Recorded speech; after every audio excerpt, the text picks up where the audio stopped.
Hello everyone, this is Randy Outer. Today we are gonna talk about Heaven's Feel Spring Song. Pardon me if I didn't set up things correctly, but here's the middle one is the poster for Spring Song. And before I continue, uh, here's my ticket. I went to the premiere, which is on 13th September, which is today. So if you want to watch it, you will have to wait for the general release on 17th. It's only a few days away. So yeah, for those who there's still popcorn in this box. This is a popcorn box that I ate. I was hoping the poster would be this though. To be honest, I like Nasu's. No, I mean not Nasu. Takeuchi. Nasu is the writer. Takeuchi's poster like over there. Yes, you can see that one is UFOs. These two are UFOs tables illustration in their art style for the anime film. So yeah, so this is the release date, and I think if I'm fast enough, I can talk about the goodies if you want. So yeah, basically I watch it on 13th, and the general release. This is for premiere, advanced people who watch it first and get goodies, and this one is general release. You don't get anything. Popcorn doesn't include.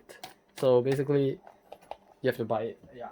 So let me go through.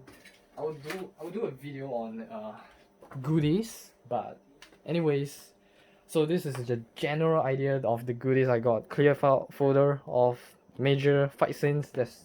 I just assume everyone you guys are ready for spoilers, alright? So yeah, major fight scenes and this scene really made me cry. This scene seriously made me cry. I'm really glad I got this poster. It's because it's gacha. And yeah, this one is lovely. Love life. Lovely. All right, lovely. All right. And then you got the Dark Sakura and Emiya's A5 cut poster cut. It's hot. It's harder than the folders. All right. So before I get to spoilers, so this is the general idea I get. I mean the general goodies I get from the premium screening. Alright, so back to the actual spoiler review. There is should I okay, I think I will bring it up. That's the t-shirt. Anyways, the premium screening also give you a t-shirt of the logo Fate Stay Night. It's just a white t-shirt with Fate Stay Night logo. It's not the highest quality, but I will just wear it for the sake of this review. I don't really like the material. Not because it's this not because it's cotton, but because it's imported from Japan, but it's made in China. Alright, so let me go through with the stuff. Actually, this t-shirt feels very plastic feeling. Smells weird. But anyways, I need to wash it before I seriously wear it. And by the way, just to let you guys know, I only went for premiere screening for Presage Flower and Spring Song. Lost Butterfly, for some reason, I don't know why I was that busy during that year. I didn't get to watch it. I only watched it during general release. Yeah, not the premium one. That's why I don't have the goodies. These two posters are from Presage Flower. This is from Spring Song. So, and this T-shirt. Presage Flower also have a T-shirt which print this image on the black T-shirt. Yeah. So in general, nothing special. So yeah, let me talk about spoilers. Alright, spoilers time. I assume everyone here plays the visual novel. Alright, I'm gonna do some comparison with the visual novel. It's going to be a long talk. So get a coffee or something.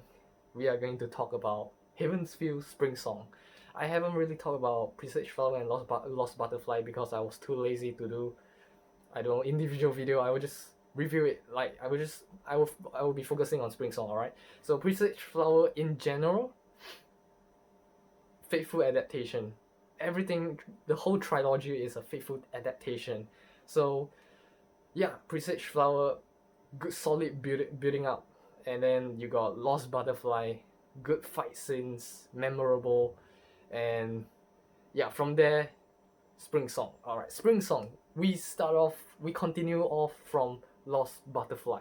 So in Lost Butterfly, in the ending scene is where Sakura decide to go and look for Shinji. Yeah, she went straight and bang out the door, go back home, and then Shinji appear. Shinji is the final push. because Zou can plot out. So Shinji is the final push to trigger Dark Sakura. So yeah, and one thing I want to add on is the minions that was dancing and dancing around. Uh, they don't appear in the visual novel. For those who are new, they don't appear in the visual novel. It's a new thing. Tomonori Sudo, the director for the trilogy, added in, but I'm fine with it. I will get to that later. All right, that tiny little minion, there's some issue that I need to point out about that little minion, that was the shadow minions. Yeah, so yeah, let's get to the plot. We start off with Shinji corpse on the bed. Shiro arrives late. He found out that Sakura is not there. He found his his body dead on the bed. So I think he closed his eyes off, if I remember correctly. You can still tell that he still cares for his friend, but yeah, unfortunately, Shinji, you I'm sorry. I love the Seiyu, but this character I can't. Okay. Anyway, Shinji has his own stories. If you've read, there's a manga for your info. There's a manga that expand more on Shinji. So all right, if you like Shinji, go ahead and read the manga. So from the visual novel, all right, visual novel. So we got on to where Shiro found out that Shinji is dead and stuff. Dark Sakura appears in the house, and then you got time where Ilya and Rin is talking, and then Ilya is pretty cute, adorable in this movie. They do more lively animation on Ilya, which is like the smallest behavior. I mean, from animator's perspective, hey, I'm actually on internship as an animator. I'm officially working in the animation industry, so I will put in a bit of insight on animations wise. So overall, the animation is still perfect in quality.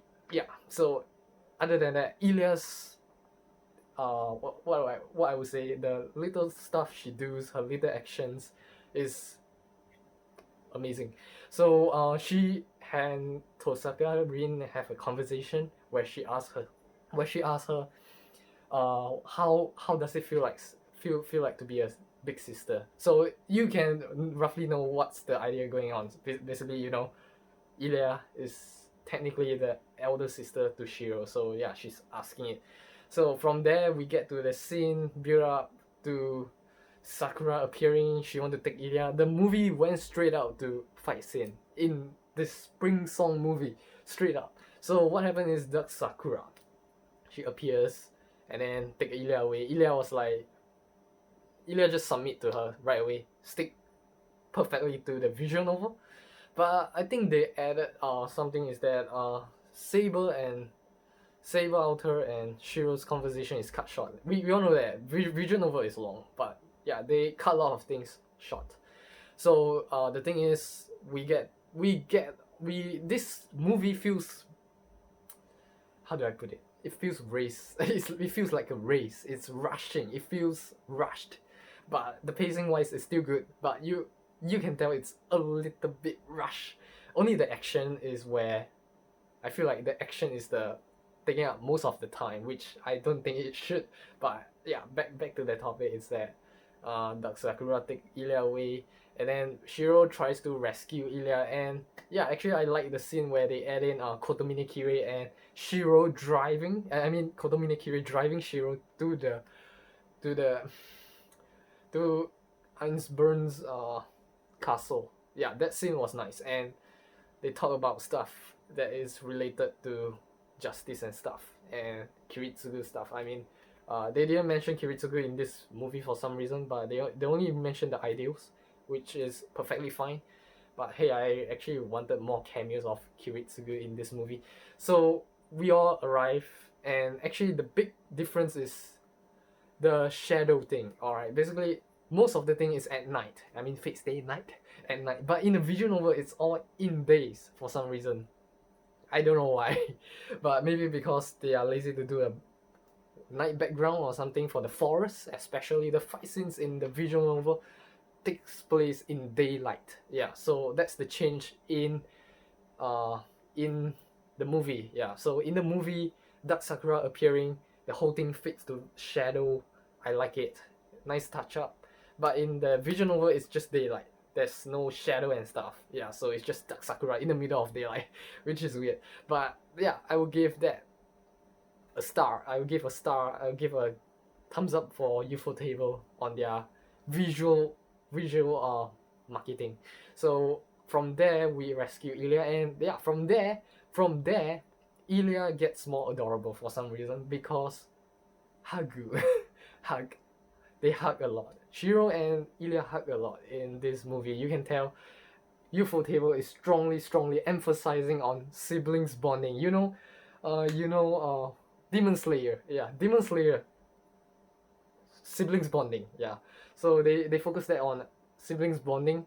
So they make it perfectly fine. I mean, it's based on a visual novel, yeah. But the visual novel doesn't have that much scene in with Ilya. Like, they do have scenes with Ilya bonding with Shiro, but it's not like hug. Yeah, hug is a symbolism, to be honest. For in this movie, like Hagushio, that's a Love Life reference. Hagu, yeah, hug. So a lot of times, like when Shiro rescue Ilya, he hugs her.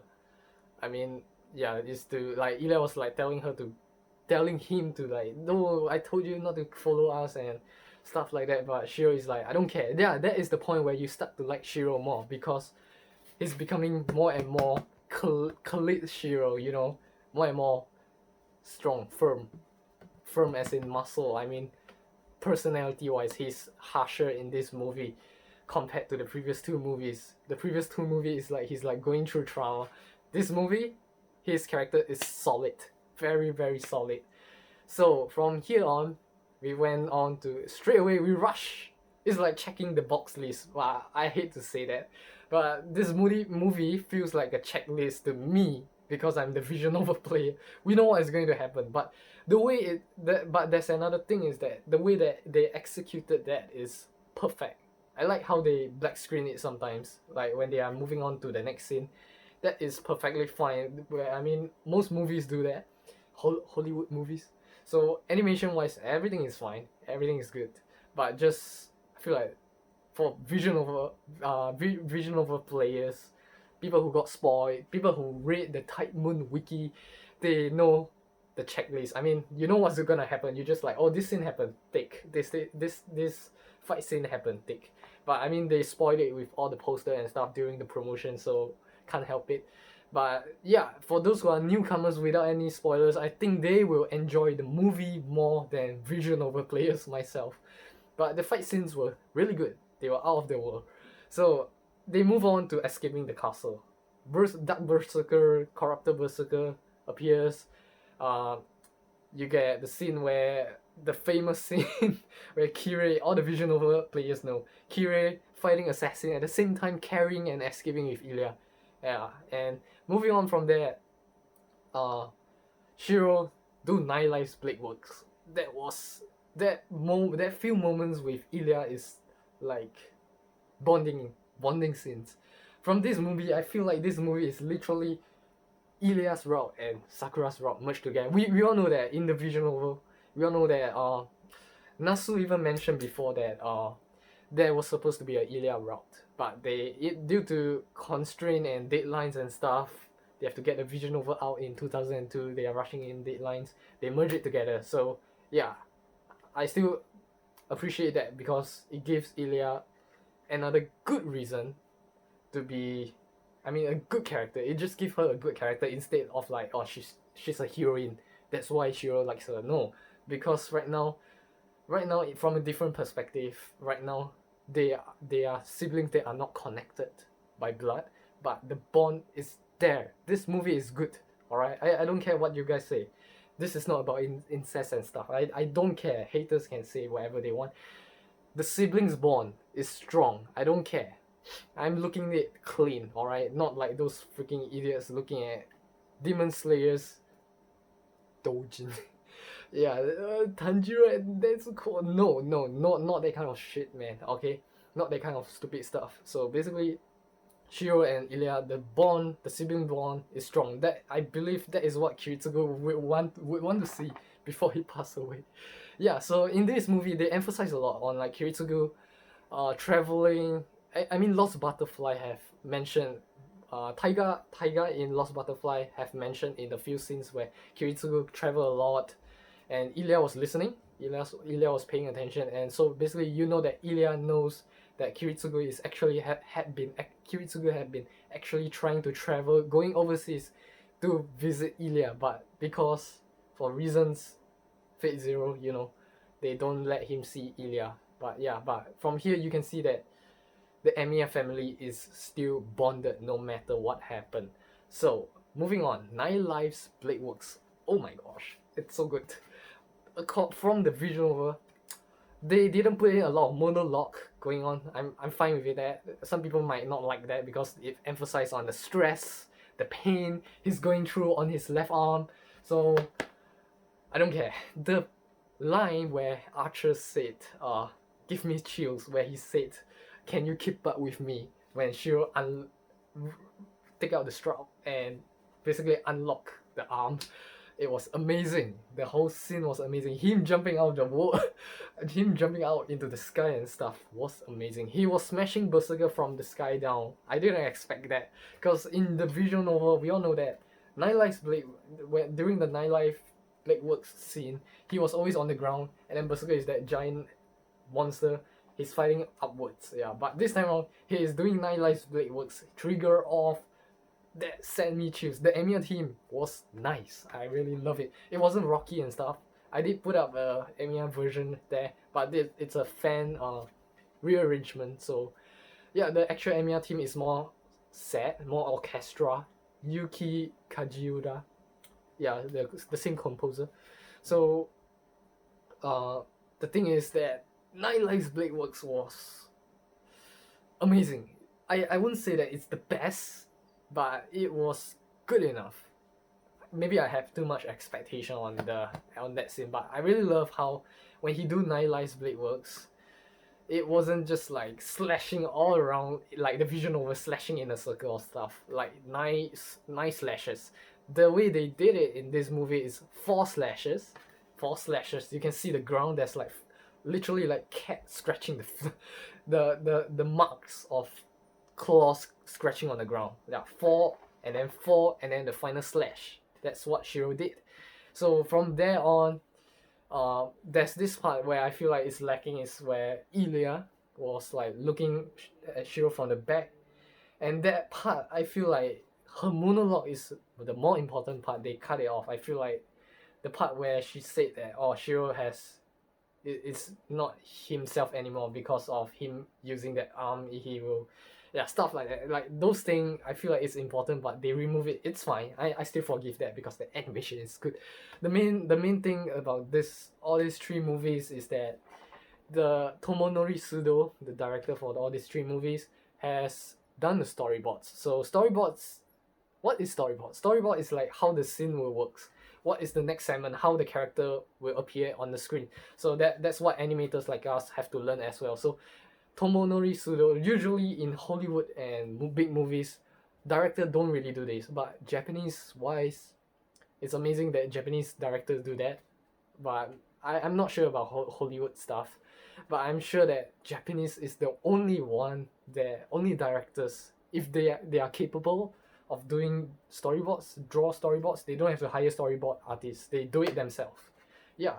So the storyboard was actually really good throughout the movie. So from there on, we see more bonded between Ilya and Shiro. To be honest, this movie feels like Ilya's route for some reason.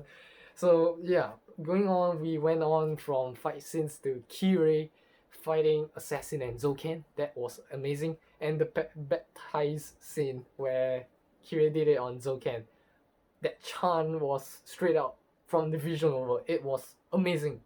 The way it was done was amazing. And also, there was a shout out to Fate Holo Ataraxia. You know this movie contains a lot of Avengers and stuff. Yeah, to be honest, this movie truly compile everything that you need to know about the Holy Grail War before going into FGO. So basically, yeah, if there is no Haven's Field, there won't be FGO, to be honest. So yeah, Avengers and all this class was explained very well by Ilya in this movie, and Rin as well. She also talked about Avenger. Angramayi to be specific. And Kirei has a flashback for some reason when he's fighting assassin. That was a nice touch up. That wasn't in the visual novel.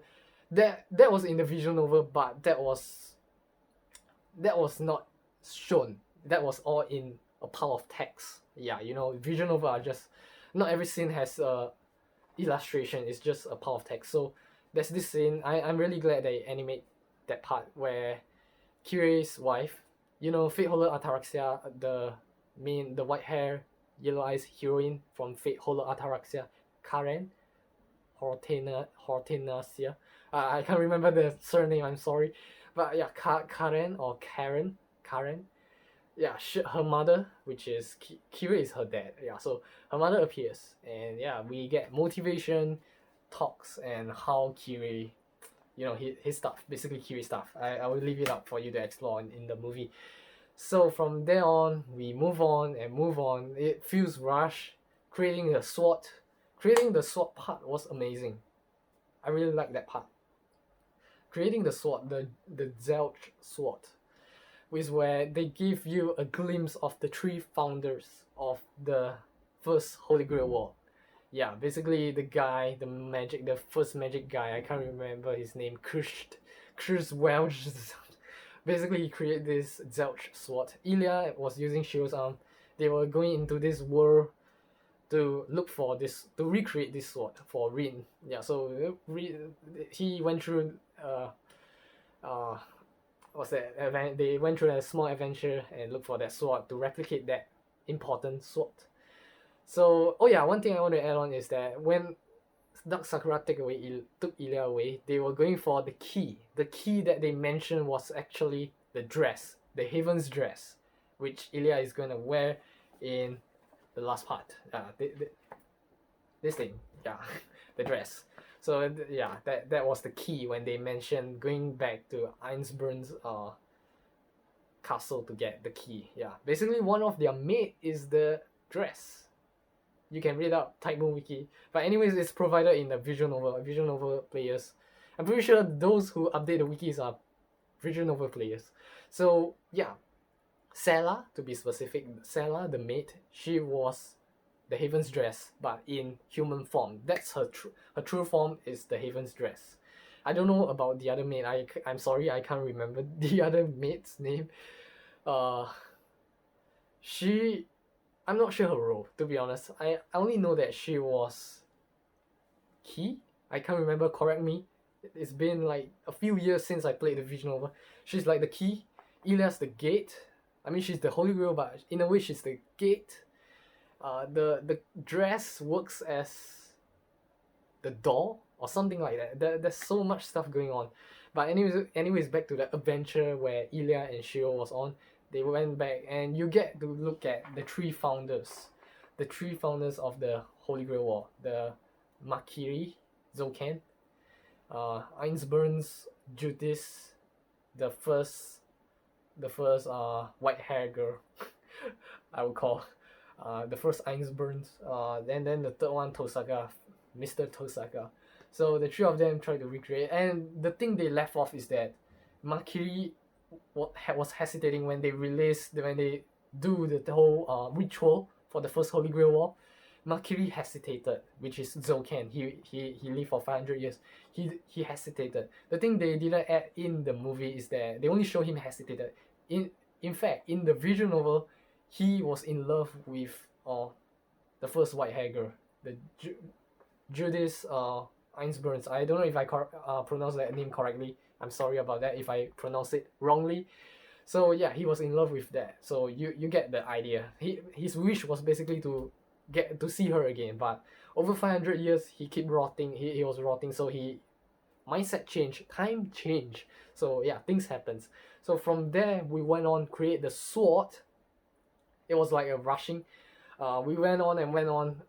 Ryder and Amiya part. Okay, so with the crew back, where was I? With the crew back, there was this part where you might get a bad ending in the visual novel where Ryder will talk to you. Like Ryder say, you create this sword with Archer's arm, you are trying to betray Sakura, you created a weapon to harm Sakura, so Ryder would kill you in the visual novel, if depending on how you answer it. So yeah, they did that part very well. Ryder, you get to see Ryder's kind of like uh like her mentality and stuff. You know, if you play FGO, you know her story. You know that's a good thing to take note. To be honest, this movie needs you to rely on stuff you've seen before. I mean, to be honest, Fate Zero and Unlimited Blade Works is fine. But if you know more from FGO, that's a great plus. You can enjoy it more. So yeah, and talking about servants, Berserker actually tells when he fade off, he actually tells Shiro to protect Ilya. He get back to his senses, and you get to see him when his flashback, Hercules flashback, when Shiro is doing Nightlife Blade Works. That was an amazing touch up. And then from there, Medusa, I mean Ryder and Shiro make a pact, shake hands, done, no bad ending. Okay, so actually I did upload a video where the animation crew from China, they did the fan made, they make a fan made on bad ending. You can see it in my channel, on my channel. It's pretty recent stuff. So yeah, I was for that, on that video wise, talking about those Bilibili videos that I uploaded here, is my part was to translate. Yeah, so Rocketman Lab. Yeah, I was doing translation for Rocketman Lab's Fate Stay Night stuff. So if they do have a channel, but their channel is mostly on Tsukihime, so you might want to look it up. So yeah, Kara no Kyukai reference in this movie as well. I will talk about it later. So from there, went on create a sword, and then I will just rush through stuff.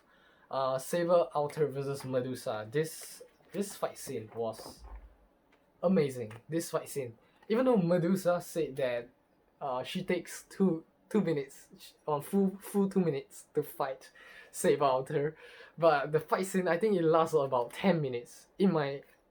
From my feeling, it feels like 10 minutes. I wasn't looking at the clock, so I don't know. It feels like 10 minutes, but yeah. And another thing on different from the visual novel is that, of course, the fight scene is longer than the visual novel. The visual novel is more text savvy, so yeah. And yeah, you know, there's this part where where Saber Outer let Rin pass by her and to meet Sakura, the two sisters, to confront each other. That part was pretty nice when Saber Outer is like doing the head tilt. It's like, Rin, go. They just shorten it, but it's so informative. They just shorten that part. Actually, they had a conversation, like longer conversation, where Rin and Shiro and Medusa, yeah, basically they had a longer conversation before the actual fight starts. So yeah, that was a nice montage. I would say they string it nicely. Yeah, that was like her character went a bit off. I would say Saber Outer, to be honest, I hate to say this, Fate Grand Order has messed up.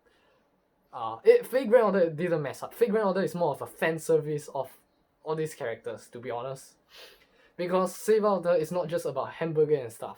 The reason why it's about hamburger because she taking the mana, alright, like from Sakura, like she's the Grail, she directly taking. But I'm not blaming FGO. I'm just saying that the real actual thing, the real personality, the how the characters were supposed to be portrayed, is really in like Haven's Field. Like you see it, they are just like hostile, like strict and evil villain. Like she don't talk unless necessary. So yeah, that was nicely done for the character part. Nicely done. Nothing, no bullshit. I'm not saying FGO is bullshit, but yeah, I'm just saying FGO just explore more on the character, yeah, when they are chilling. But over here in this movie, no one's chilling, so you won't get to see that kind of stuff. Everything is sticking nicely to the visual novel. So the more I would want to say is that the fight scenes between Saber Outer and Ryder was nice, but I feel like it looks like a battle between strength and speed. Ryder is like dashing around, Saber is spamming, and then Emiya is like charging his roll eyes. Yeah, that scene was amazing. And you get to see the part where he starts the sword. Yeah, you can feel the pain. We're just watching that. The sword is like protruding, but it only happened mentally. It haven't happened here. I was like, how come it didn't happen late, like more earlier because he's using projectiles so much more. And I'm hoping that the Blu-ray might do a fan service for Sparks Linear High, where Shiro didn't cooperate with Medusa. He just went in solo, and I don't know, overage, trace overage, and fight Saber, but yeah, he failed. So on to defeating Saber Outer, Azov Dagger. Oh man, I did an art on that. You can check out my Instagram or Twitter. I did an art on that part. Before the movie starts. Yeah, I really love that part. But it was shrunken down because you can see that Shiro is determined, so there won't be any short conversation between Saber Outer lying down and Shiro holding a dagger, hesitating and then stabbing. He was like straight up, I will finish you. You are in my way. I will finish you. You are in the way of me saving Sakura. That was solid. He has become more and more metal. I mean sword like. He's becoming more and more like a sword object. Yeah. So after that fight, he told Ryder was like exhausted and stuff. Yeah, and he finished off Saber, and then Ryder, you can see that Shiro is starting to change. He's becoming swords. I mean, he's becoming metal. So basically, he's becoming less human, less emotion. And yeah, this movie is really great. It gave me the vibe of Fate Khalid's Oath Under the Snow movie. To be honest, these two compared together, these two movie, I don't know, I don't know which one to say is better, but on the scale overall, they are on par with each other. Khalid Shiro, Mew vs Khalid Shiro, and Haven's Feel Shiro. They are solid characters. The motivation are very similar, but the way they do it is a little bit different, but they are on the same level. Seriously. So when Medusa is tired after defeating Save Outer, she's like damaged and all this. Shiro said something which like makes you like holy crap. His character is hardening and becoming less human. He told Medusa that when you're ready, get back up and find me. Yeah, he's like straight up. I'm going for Sakura. You better catch up. That's all. That's all he said. He went on, and then you got the fight between Rin and Dark Sakura. The fight, I will leave it to you. That part also hits right in the heart. It's sibling anything on sibling, so that one I don't want to emphasize. You guys should know. Yeah, that part was great. So, but when the part where Sakura have a shadow become bigger, for some reason the tiny little shadow, I still have an issue on that. I will get back to that later. That tiny shadow is like out of the league. Like I'm just innocent in that tiny shadow. That is something that Tomonori Sudo added. That the tiny shadows literally wasn't supposed to be in the visual novel. They just added that tiny shadow in. So they fought, and Rin uses multiverse sword, Zelch multiverse sword, gather all the mana, infinite stuff. Basically both sisters have infinite power in a nutshell, fighting each other. So Sakura hating her life, Rin say that it's my life, it's just like that and stuff like that. Yeah, life. You get a glimpse of their childhood. That's a nice thing where they play cards, but you can see that Rin comes on a good background. So she it's like when we are in a comfortable zone, it feels like oh it's just like that. Yeah, but to Sakura it feels like Rin is living a very very much prestigious life than her. So you can see like jealousy and stuff. Yeah, like a big contrast between the two sisters. But Rin is not wrong. Rin is not wrong. Like if you're living in a good, like you're spending your life like that, spending money and stuff, it's normal to you. But to some people, they don't like you because of that. But yeah, that's generally the idea, is that Rin is not taking things for granted, but she is just like, that's it. What can you hate? Like if you want to hate on me, I got no choice. That's how life works.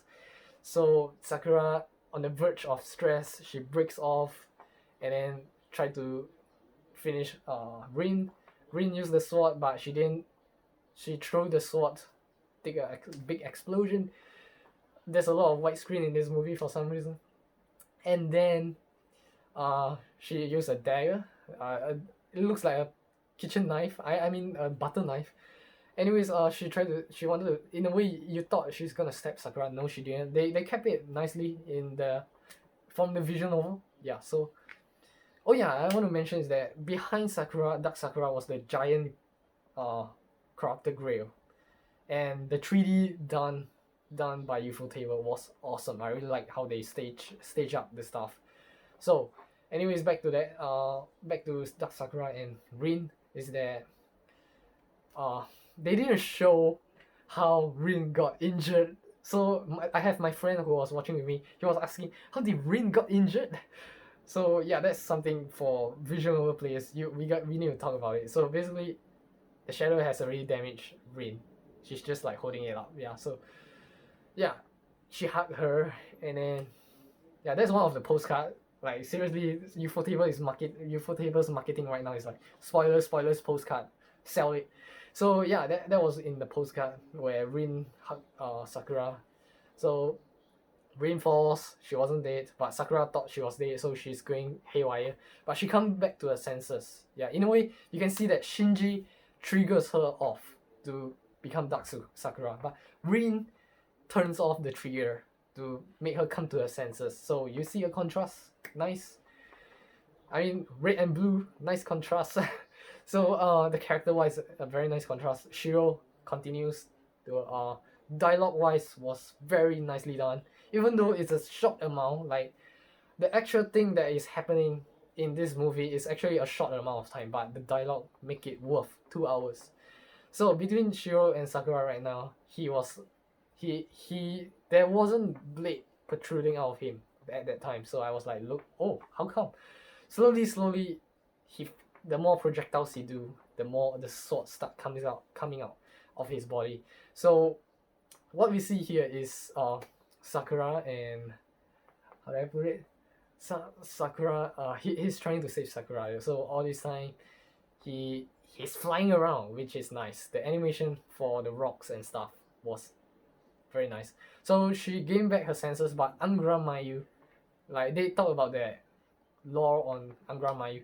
So Angra Mayu was controlling the ribbon thing, the shadow ribbons, instead of Sakura. She couldn't control it anymore. So the thing, oh yeah, another thing I would say that Sakura is portrayed like a mother to Angra Mayu in this movie, cause she always hold her. It looks like she's pregnant.